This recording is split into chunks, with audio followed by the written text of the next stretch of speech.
There will be no global climate justice, no global just transition without the liberation of Palestine. Palestine, in a way, concentrates all the ugliness and the contradiction of the capitalist imperialist system, and it shows its general tendency towards more violence, more militarism, more war, and cruel use of outright violence. In the COP28 in the Emirates in Dubai, the Colombian president, Petro, has said very strong words. What we see in Gaza is the rehearsal of the future. He is absolutely right, because the genocide in Palestine is a harbinger of worse things to come if we do not organize and fight back vigorously. The global ruling classes and the empire are already willing to sacrifice millions of black and brown bodies, as well as poor white working class, to maintain their profits, the accumulation of capital, and their domination. We've seen that clearly at COP29 in Azerbaijan. We've seen how the ruling classes of the global north are willing to fund genocide, to fund displacement, but are not willing to put money to fund climate actions. I think it's really hard to find the right concepts or the right words to describe the utter destructions that is taking place in Palestine. It is not just a genocide. A lot of analysts and researchers have been coming up with all these terms, from herbicides to domicide to epistemicide, but also ecocide. I think the most appropriate way, in my opinion, to describe what is happening is a holocide, which means the utter destruction of the social and ecological fabric of life in Palestine.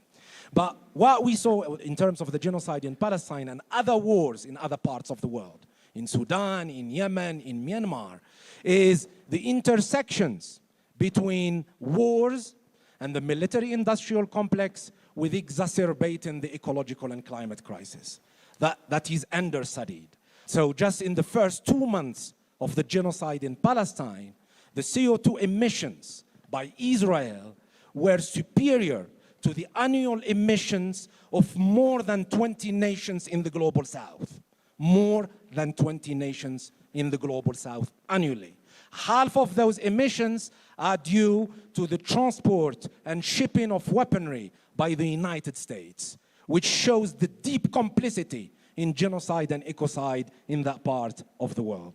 But my main argument is not about those intersections here and there, but that we cannot dissociate the struggle against US-led imperialism and global fossil capitalism from the struggle for Palestinian liberation. And this has roots in the political economy of the region and beyond. US hegemony rests on two key pillars in the region and beyond. First of all, Israel as a Euro-American settler colony, which is an advanced imperialist outpost in the so-called Middle East. Israel is #1 ally of the United States and keeps US hegemony and domination of the region and control of its vast oil resources. The second pillar are the reactionary oil-rich Gulf monarchies.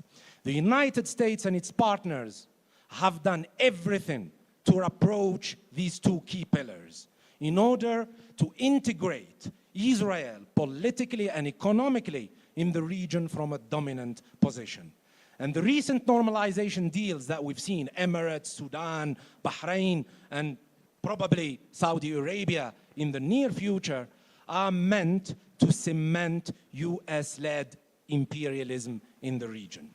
So based on all what I said, I strongly think that Palestine, the Palestinian cause, is not merely a moral, a human rights issue, but is fundamentally and essentially a struggle against US-led imperialism and global fossil capitalism. So basically, there will be no climate justice, no just transition, without the dismantling of the deeply racist Zionist settler colonial state of Israel and the overthrow of the reactionary Gulf monarchies.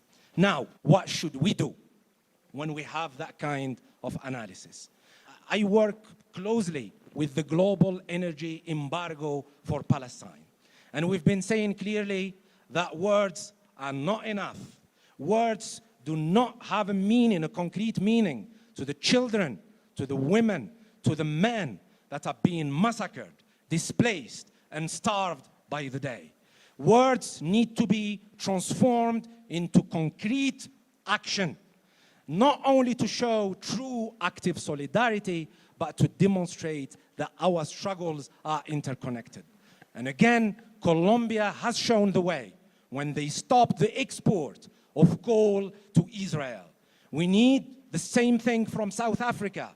We need the same thing from Brazil, who provides around 9 to 10% of crude oil to Israel. We need the same thing from Nigeria, from Gabon, that still provide fossil fuels that are being used to massacre Palestinians, to fuel genocide, displacement, to fuel infrastructure of dispossession, to fuel the murderous F-35 bombers and AI infrastructure that kills Palestinians by the day. So I think we need to stand together to push our own countries and our own trade unions to have a serious conversation about Palestine and how do we show concrete and active solidarity. Thank you.